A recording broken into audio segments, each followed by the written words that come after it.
The rain had started again by the time I hung up the phone, my face burning with a heat that had nothing to do with the dying fire in my apartment. I stared at my cell where it sat on the coffee table, replaying the last 10 seconds of the conversation in my mind like a horror film I couldn't stop watching. The quarterly reports. The deadline extension. Her voice, professional and warm as always, saying goodnight. And then my voice, autopilot engaged after a long day with my daughter, responding with the same sign-off I'd used 1,000 times, love you bye. To my boss. To Diana Hartwell, CEO of Hartwell Media Group, a woman whose mere presence in a room made board members straighten their spines and whose approval I'd spent 3 years desperately seeking. I dropped my head into my hands. My daughter Lily looked up from her coloring book, her dark eyes, so much like her other mothers, narrowing with concern. Mama? You okay? Fine, sweetheart. The lie tasted like ash. Just tired. She returned to her drawing, a lopsided house with too many windows, and I let myself sink deeper into the couch cushions, willing the earth to open and swallow me whole. It was the kind of mistake that would haunt me at 3 in the morning for the rest of my life. The kind that made you question whether you should just start applying for jobs in other cities, other industries, other planets. The phone rang. My stomach dropped through the floor. Diana's name glowed on the screen, professional photo and all, that slight smile she wore in corporate headshots, the one that never quite reached her steel-gray eyes. My hand shook as I reached for it. Hello? My voice came out strangled. Emma. Her tone was different. Softer. I think we need to talk about what just happened. The world tilted sideways. This was it. The professional death I'd been courting with my exhausted, mindless verbal slip. I could already hear the HR meeting, the carefully worded termination, the explanation I'd have to give Lily about why we were moving again. I am so sorry, I said, words tumbling over each other. I don't know what I was thinking.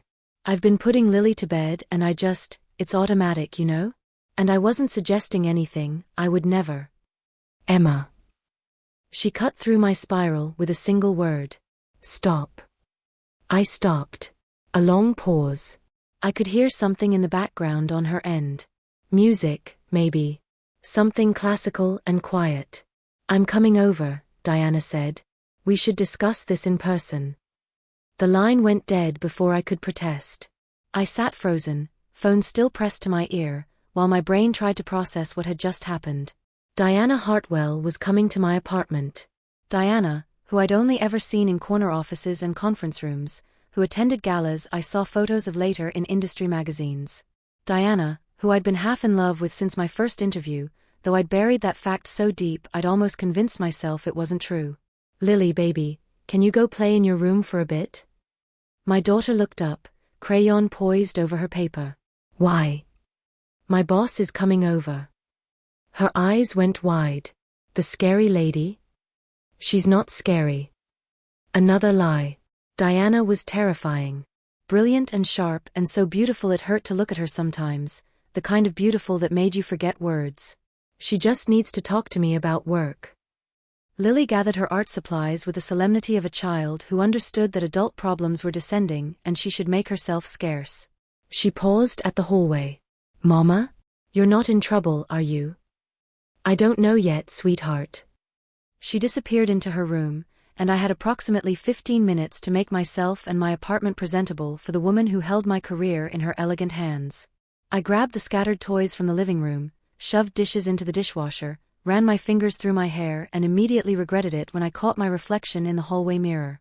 I looked exactly like what I was, a single mother at the end of a 12-hour day, wearing yoga pants and an old college sweatshirt, with purple smudges under my eyes that no amount of concealer could hide anymore. This was fine. Everything was fine. The knock came exactly 20 minutes after she'd hung up. I opened the door to find Diana standing in my hallway, still in her work clothes, charcoal suit, silk blouse, heels that probably cost more than my monthly rent. But something was different. Her hair had come loose from its usual twist, falling around her shoulders in waves I'd never seen before. She wasn't wearing her blazer. And her eyes, those gray eyes that could reduce grown men to stuttering apologies, were soft. Hi, she said. Hi. I stepped back. Come in. I'm sorry about the mess, I wasn't expecting. It's fine. She moved past me, bringing a hint of her perfume, something expensive and subtle that made my head spin.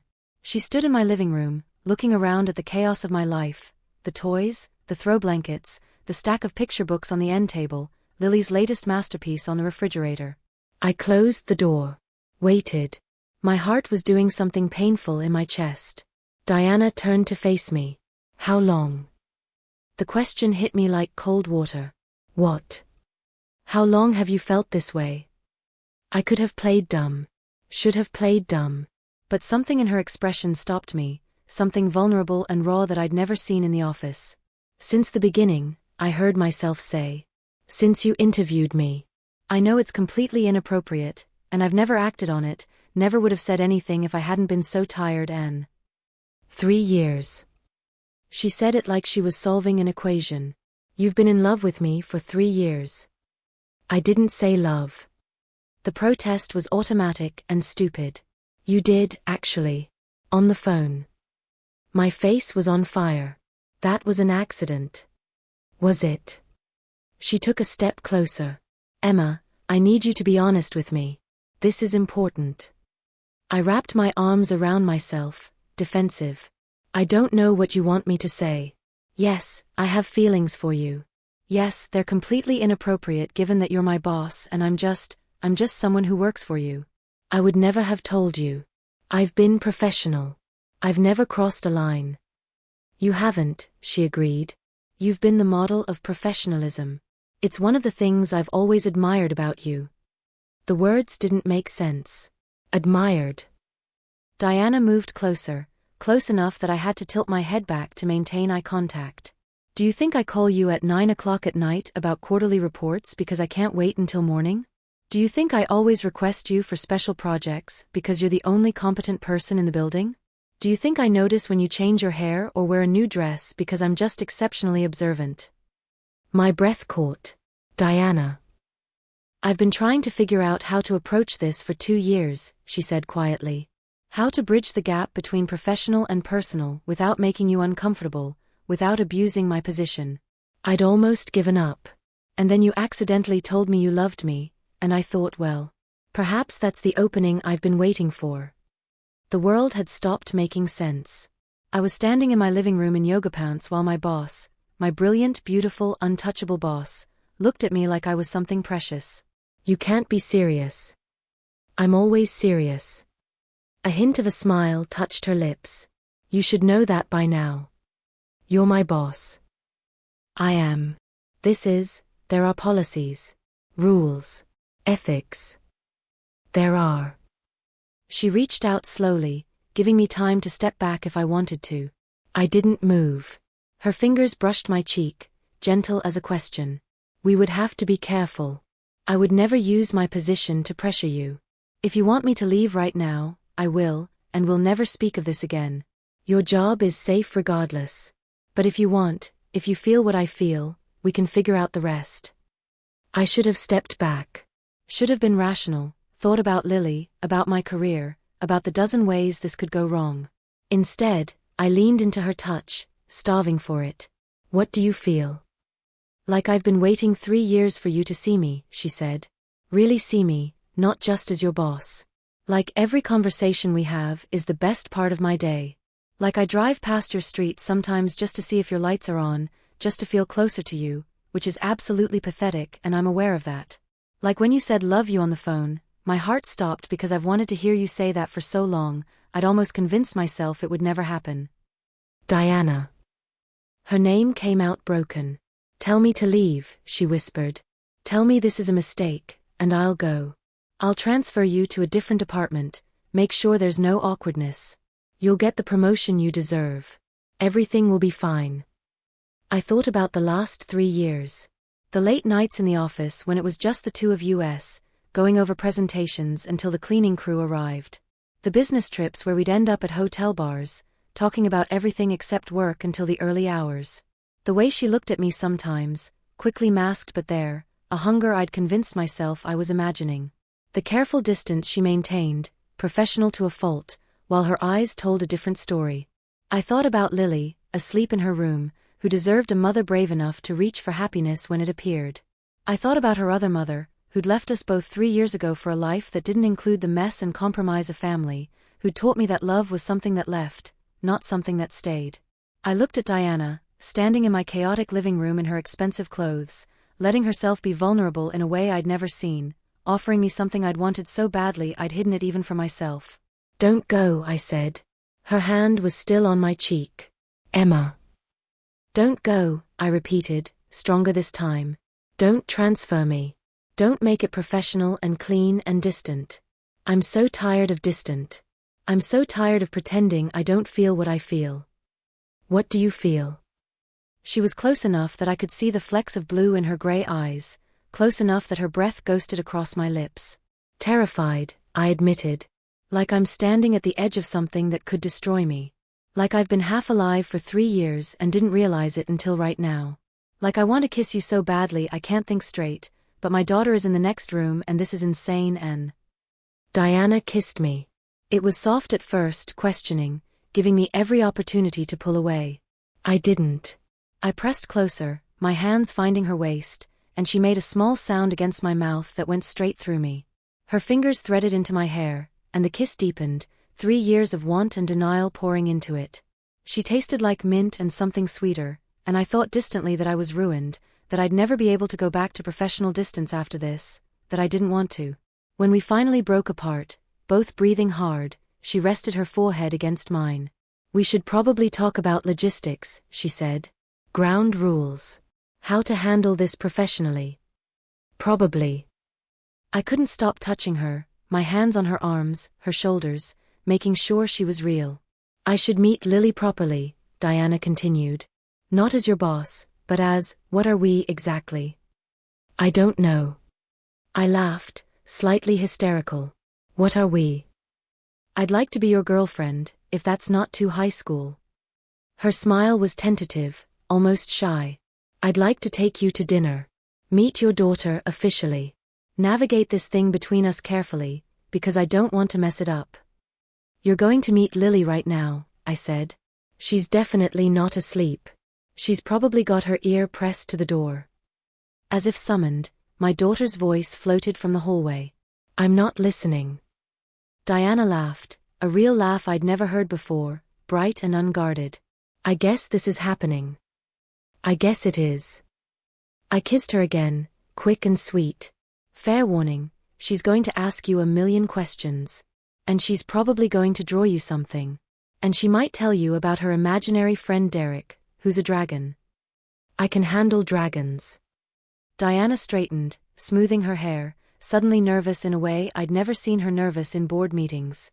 "How do I look?" "Like you're about to interview for the most important position of your life." "I am." She took my hand, squeezed it. "Okay. Let's do this." I called for Lily, and my daughter appeared in the hallway almost immediately, wearing her unicorn pajamas and her most skeptical expression. She looked Diana up and down, then looked at me, then back at Diana. "Are you still scary?" she asked. Diana crouched down to Lily's level, which couldn't have been easy in that skirt. "I'm trying not to be," she said seriously. "Your mama is very important to me, which means you're very important to me. I'd like to get to know you better, if that's okay." Lily considered this. "Do you like dragons?" "I love dragons." "What about pizza?" "Pizza is one of the finest foods ever invented." "Can you color inside the lines?" "I'm terrible at it," Diana admitted. "But I'm willing to learn." Lily looked at me. I nodded slightly. My daughter had always been a good judge of character, even at 5. She studied Diana for a long moment, then held out her hand. "I'm Lily. I live here with my mama. Sometimes I have bad dreams, and I don't like broccoli, and my favorite color is purple." Diana shook her hand solemnly. "I'm Diana. I work with your mama. Sometimes I have bad dreams too, and I also don't like broccoli, but my favorite color is blue. It's nice to officially meet you. Do you want to see my room?" "I would love to see your room." Lily grabbed Diana's hand and tugged her down the hallway, chattering about her stuffed animal collection and the glow-in-the-dark stars on her ceiling.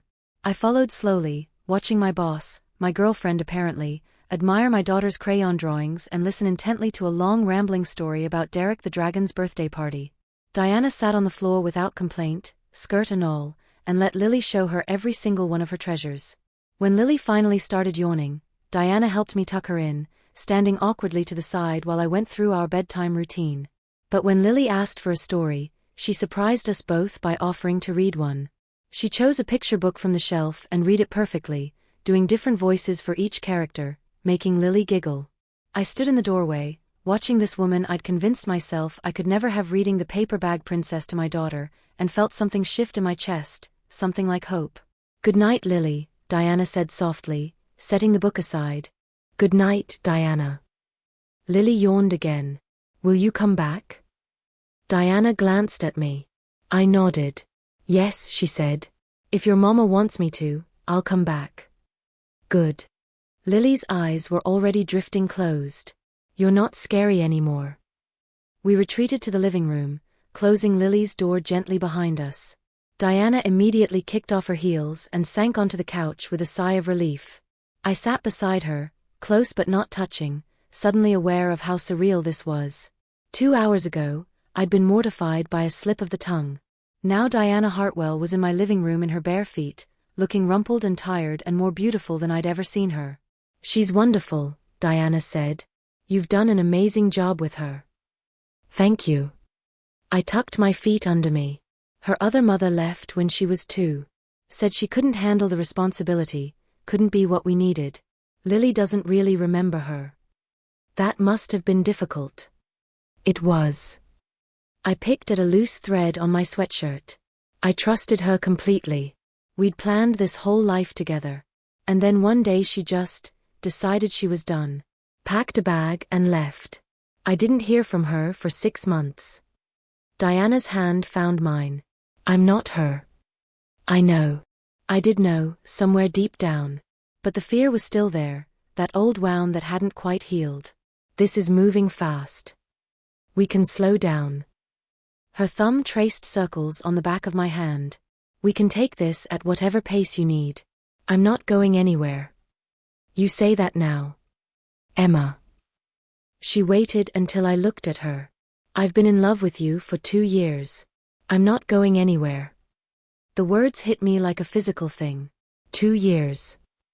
"There was a Tuesday in March," she said. 2 years ago. You'd stayed late to help me prepare for a presentation to the board. It was just the 2 of us in the conference room, and you were explaining your analysis of the market data, and the sunset was coming through the windows, and you had this smudge of dry erase marker on your cheek. And I realized I was in love with you. Completely, irrevocably in love with you. And I couldn't do anything about it because I was your boss, and it would have been inappropriate, and you'd never given me any indication you felt the same way. I remembered that Tuesday. Remembered the presentation, the late evening light, the way Diana had looked at me when I'd finished talking.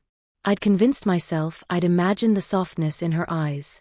I went home that night, Diana continued, and I told myself it would pass. That it was just admiration, or attraction, or loneliness. That it couldn't be love, not real love, not after just knowing you professionally. But it didn't pass. It got stronger. Every conversation, every meeting, every time you smiled at me or laughed at something I said. I fell deeper and deeper, and there was nothing I could do about it. You could have said something. No, I couldn't. She shook her head. You were vulnerable, Emma. A single mother, working hard to build your career, trying to support your daughter. If I'd approached you, you would have wondered if you had to say yes to keep your job. You would have questioned everything, every promotion, every raise, every opportunity one gave you. I couldn't do that to you. I wouldn't. I turned to face her fully. So you just suffered in silence for 2 years? I told myself it was enough just to be near you. To work with you, to have your friendship, even if it had to stay professional. I convinced myself I could be satisfied with that. She smiled ruefully. I was lying to myself, obviously. But it seemed like the right thing to do. Diana. But then you said love you on the phone, she interrupted. And I thought maybe there's a chance. Maybe if I'm honest with you, really honest, you'll tell me if there's even the smallest possibility that you feel the same way. Because I couldn't spend another 2 years pretending, Emma. I just couldn't. I kissed her. Slower this time, deliberate, trying to pour everything I couldn't say into it. When we broke apart, I kept my forehead against hers. I was so careful, I whispered. So careful to never let it show. To be professional, to keep my distance. I thought if I could just stop wanting you, stop noticing every time you walked into a room, stop replaying our conversations at night, it would get easier. But it never did. No, she agreed. It never does. We sat in comfortable silence for a while, hands intertwined, processing the enormity of what had just happened. Outside, the rain had stopped, and the city sounds filtered through the windows, distant traffic, someone's television, the muted soundtrack of other people's lives continuing on while ours shifted fundamentally. We need to tell HR, Diana said eventually. I'll recuse myself from any decisions about your compensation or advancement. You'll report to someone else, at least on paper. I won't put you in a position where anyone can question whether you earned your success. Okay. And we should probably keep this quiet at the office for a while. Not because I'm ashamed, but because office gossip is brutal and I don't want to be known as the woman who slept her way to the top, I finished. I know. We'll be discreet. Diana turned to look at me fully. This is going to be complicated. I know. People will judge us. There will be assumptions, whispers. Some of your colleagues will resent you. I know, I said again. Diana, I know all of this. I've been thinking about it for 3 years, every possible way this could go wrong. But I'm choosing it anyway. I'm choosing you anyway. Her eyes went bright with something that might have been tears. I don't deserve you. Maybe not. I smiled. But you're stuck with me now. She kissed me again, and I let myself sink into it, into her, into this impossible thing that was happening. We stayed on the couch for another hour, talking in low voices about logistics and fears and hopes, stealing kisses between serious conversations, learning how to be something other than boss and employee. Diana told me about her own family, distant and disapproving of her choices, how she'd built her company from nothing and let it consume her life because she had nothing else. I told her about the loneliness of single parenthood, the fear that I'd never find someone who would want both me and Lily as a package deal. I want the package deal, Diana said firmly. Both of you. All of this. The toys in the living room and the bedtime stories and the terrible crayon drawings that I'm going to pretend are masterpieces. They are masterpieces. They're really not. She smiled. But I'll love them anyway. When she finally left, close to midnight, she kissed me at the door like she was memorizing the taste of me. I'll see you at work on Monday, she said. We'll be professional. But know that I'll be thinking about this. About you. Me too. I watched her walk down the hallway to the elevator, watched her turn back once to smile at me before the doors closed. Then I went back inside, locked the door, and stood in my living room, trying to process what had just happened. Lily's door opened. Mama. I thought you were asleep. I was pretending. She padded over to me, her stuffed rabbit tucked under her arm. Do you love her?